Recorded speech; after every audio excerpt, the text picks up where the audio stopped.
Assalamualaikum warahmatullahi wabarakatuh. Om Swastiastu, Namo Buddhaya, salam kebajikan dan salam sejahtera untuk kita semua. Saya perwakilan dari kelompok 6 akan menjelaskan tentang proses dan unjuk kerja pengelolaan pendidikan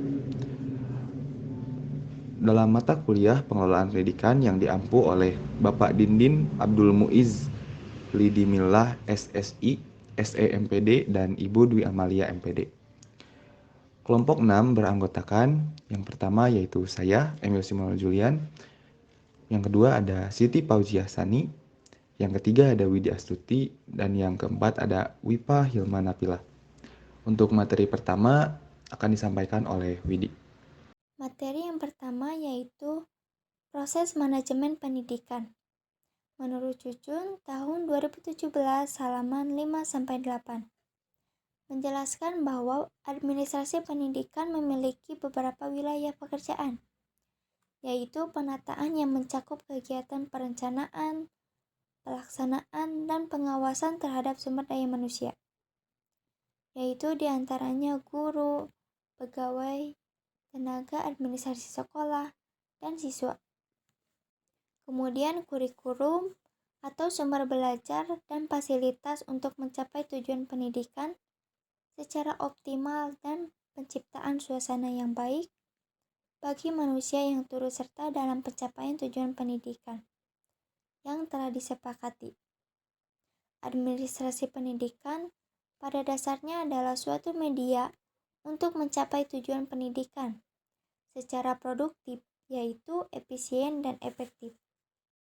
Proses manajemen pendidikan atau fungsi manajemen pertama kali diperkenalkan oleh seorang industrialis asal Prancis bernama Henri Fayol pada awal abad ke-20. Ketika itu, ia menyebutkan 5 fungsi manajemen, yaitu merancang, mengorganisir, memerintah, mengkoordinasi, dan mengendalikan. Adapun menurut Ernest Dell dalam Sonar tahun 1992, masing-masing fungsi manajemen tersebut adalah sebagai berikut.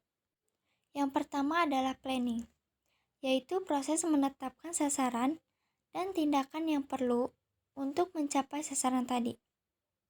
Pembatasan secara sederhana dapat dirumuskan bahwa perencanaan merupakan penetapan jawaban kepada 6 pertanyaan berikut, yaitu diantaranya, tindakan apa yang harus dikerjakan, apakah sebabnya tindakan itu harus dikerjakan, di manakah tindakan itu harus dikerjakan, kapankah tindakan itu harus dikerjakan, siapakah yang akan mengerjakan tindakan itu, dan bagaimanakah caranya melaksanakan tindakan itu.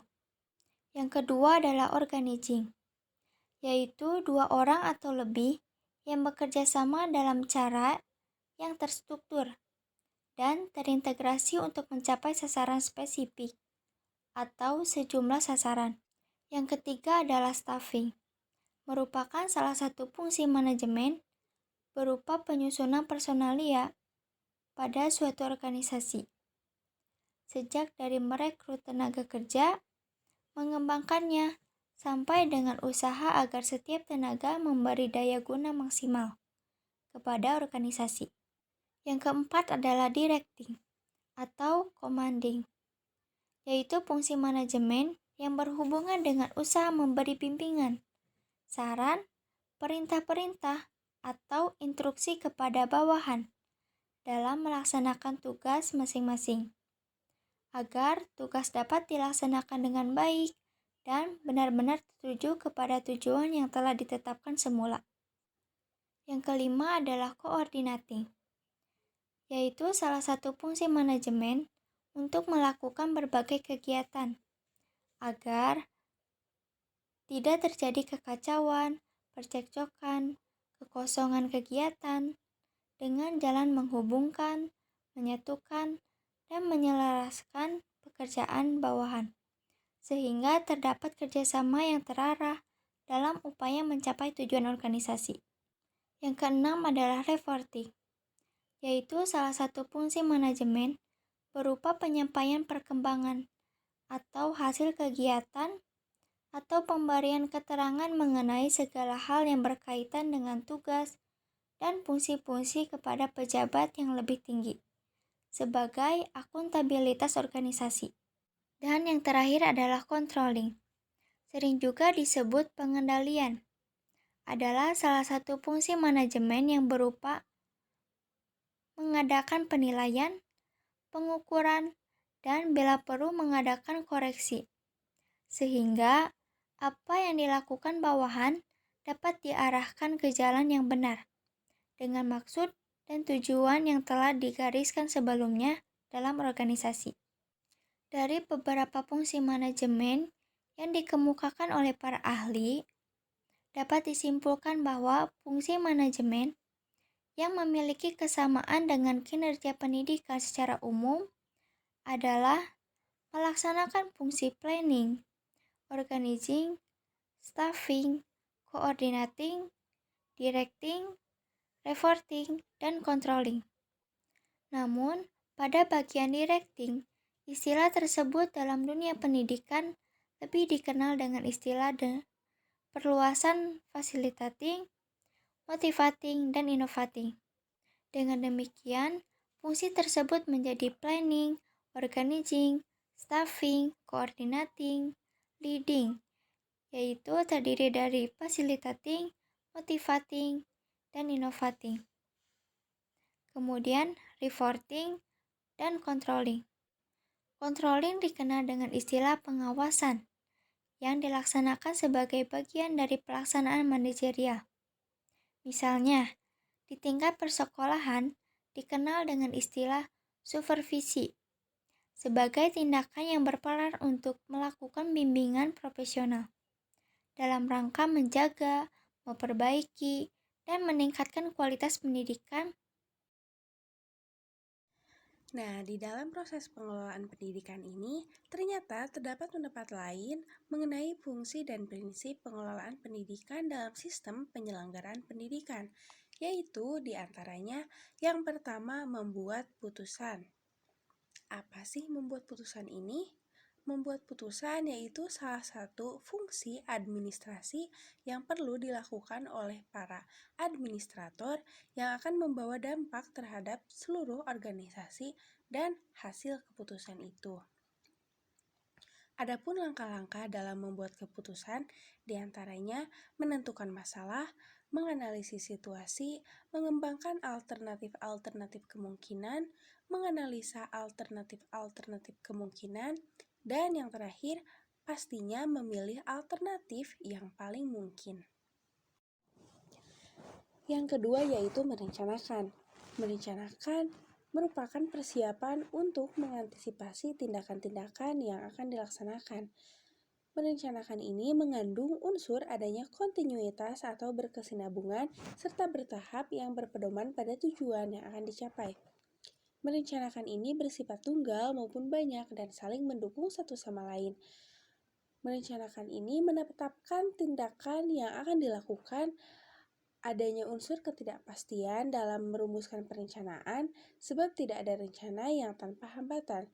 Oleh karena itu, merencanakan ini merupakan optimalisasi perhitungan yang akan terjadi untuk menjaga dan mengurangi kegagalan. Merencanakan mengandung prarencana yang berisi pengumpulan dan pengelolaan data, diagnosa dan prognosis situasi, perumusan kebijakan, estimasi kebutuhan, menggagarkan kebutuhan, lebih memilih saran, merumuskan rencana, perincian rencana, implementasi rencana, dan revisi dari perencanaan itu sendiri. Kemudian yang ketiga, mengorganisasikan. Mengorganisasikan yaitu kegiatan dalam menyusun struktur dan membentuk hubungan agar diperoleh kesesuaian dalam usaha mencapai tujuan yang telah disepakati. Yang keempat, mengkomunikasikan, yaitu menyalurkan informasi, ide, penjelasan, perasaan, pertanyaan dari orang yang satu kepada orang yang lainnya, atau dari satu kelompok kepada kelompok yang lain. Di dalam suatu organisasi dimaksudkan untuk dapat memengaruhi sikap perilaku para anggota organisasi secara sendiri atau berkelompok. Yang kelima, mengkoordinasikan, yaitu serangkaian kegiatan untuk mempersatukan sumbangan dan saran dari para anggota organisasi, bahan, dan sumber-sumber lain yang terdapat dalam organisasi ke arah pencapaian tujuan yang telah disepakati. Kemudian yang keenam, mengawasi, yaitu suatu proses, fungsi, dan prinsip administrasi untuk melihat apa yang sebetulnya terjadi sesuai dengan apa yang semestinya terjadi. Jadi, pengawasan adalah fungsi administratif untuk memastikan bahwa yang dikerjakan sesuai dengan rencana yang dibuat. Dan yang ketujuh, inilah yang terakhir, menilai. Penilaian adalah seperangkat kegiatan yang dapat menentukan baik tidaknya program-program atau kegiatan organisasi yang sedang dijalankan untuk mencapai tujuan yang ditentukan. Fungsi dari penilaian adalah memperoleh dasar dari pertimbangan akhir periode kerja, mendukung dan menjamin cara bekerja yang dasar bagi pertimbangan akhir periode kerja. Mendukung dan menjamin cara kerja yang efektif dan efisien, memperoleh fakta-fakta tentang kesukaran-kesukaran, memajukan pengembangan organisasi sekolah, prinsip penilaian dalam pengelolaan pendidikan. Prinsip penilaian dalam pengelolaan pendidikan adalah komprehensif, yaitu penilaian mencakup keseluruhan unsur kooperatif, yaitu melibatkan semua yang terkait dan ekonomis. Ekonomis artinya tidak ada pemborosan. Jadi, kesimpulannya, fungsi administrasi pendidikan merupakan alat untuk mengalokasikan dan mengintegrasikan peran maupun fasilitas guna tercapainya tujuan pendidikan. Oleh karenanya, administrasi perlu memperhatikan prinsip-prinsip berikut ini. Yang pertama, memprioritaskan tujuan di atas pertimbangan-pertimbangan pribadi dan mekanisme organisasi. Yang kedua, adanya koordinasi dan pembagian tanggung jawab. Yang ketiga, adanya penyesuaian tanggung jawab dan karakter individu. Yang keempat, adanya pengakuan terhadap faktor-faktor psikologis manusia. Dan yang terakhir, adanya relativitas nilai. Lalu yang selanjutnya ada unjuk kerja pengelolaan pendidikan. Unjuk kerja pengelolaan terbagi menjadi ke dalam dua dimensi, yaitu dimensi efisiensi dan dimensi efektivitas. Kedua dimensi tersebut dijadikan sebagai acuan keberhasilan sebuah lembaga atau organisasi. Yang pertama ada dimensi efisiensi. Dalam dimensi efisiensi berarti melihat tingkat perbandingan antara modal yang dikeluarkan dengan hasil yang diperoleh.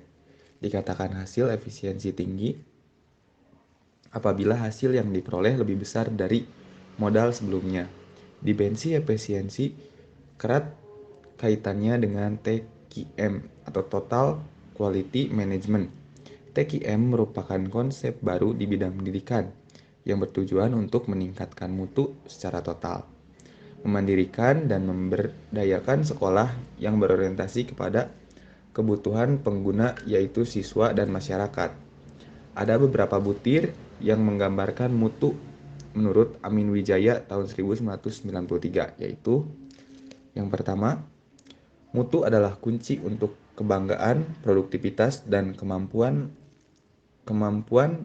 labaan.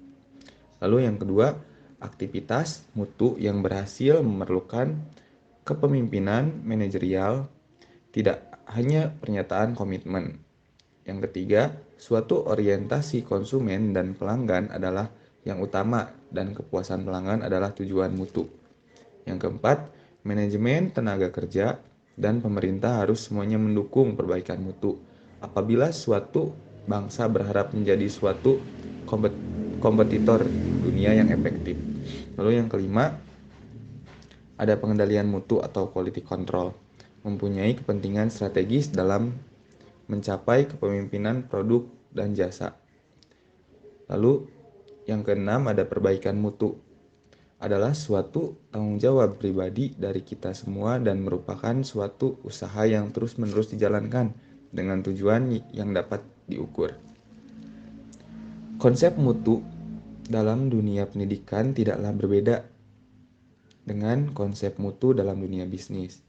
Mutu bukanlah sesuatu yang statis, tetapi merupakan konsep yang berkembang sesuai dengan tuntutan dan kemajuan iptek.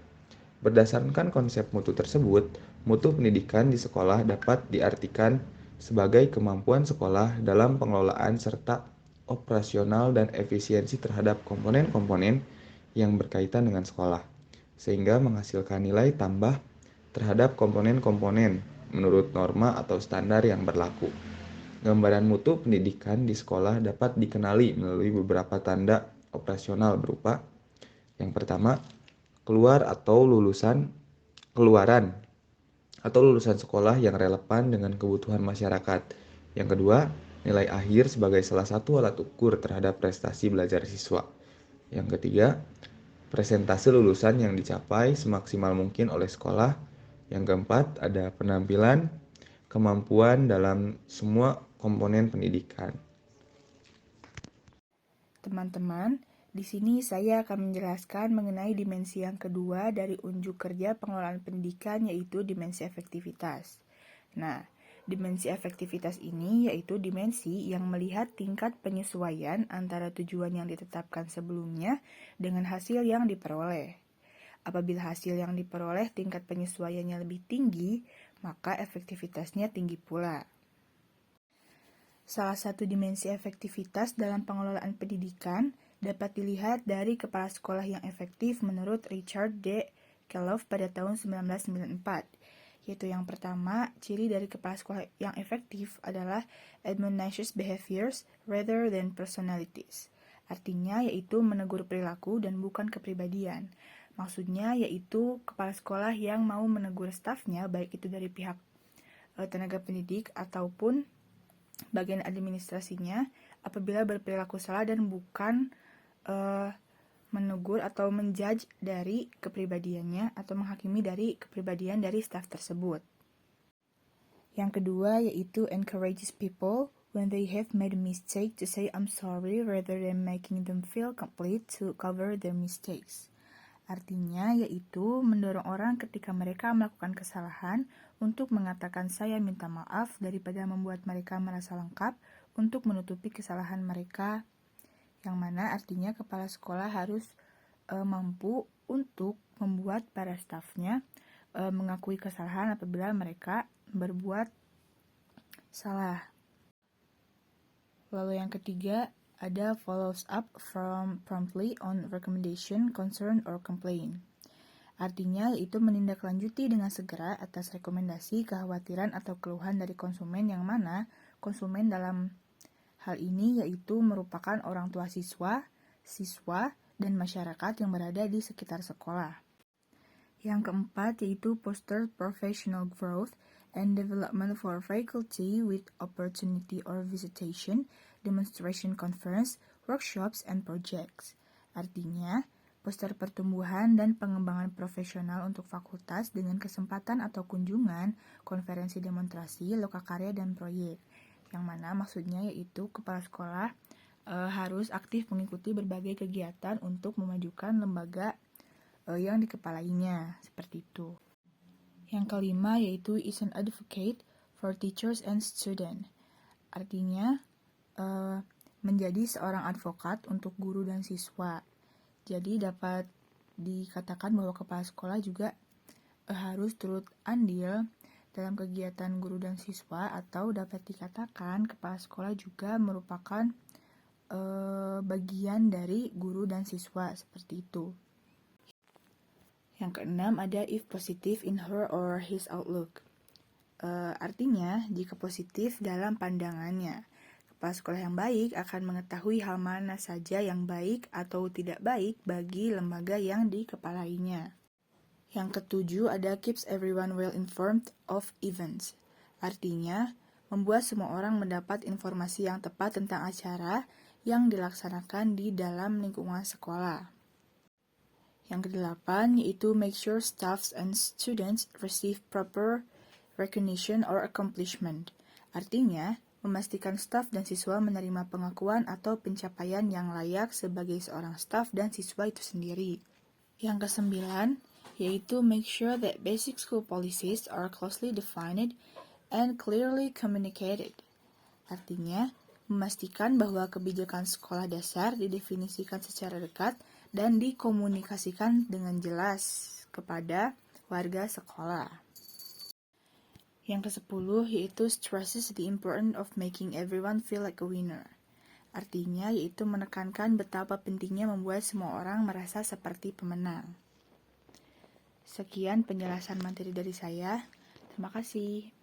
Terima kasih kepada semuanya yang telah menyimak penyampaian dari kelompok kami, kelompok 6 sebagai penyaji. Terima kasih, mohon maaf apabila ada kesalahan. Wassalamualaikum warahmatullahi wabarakatuh.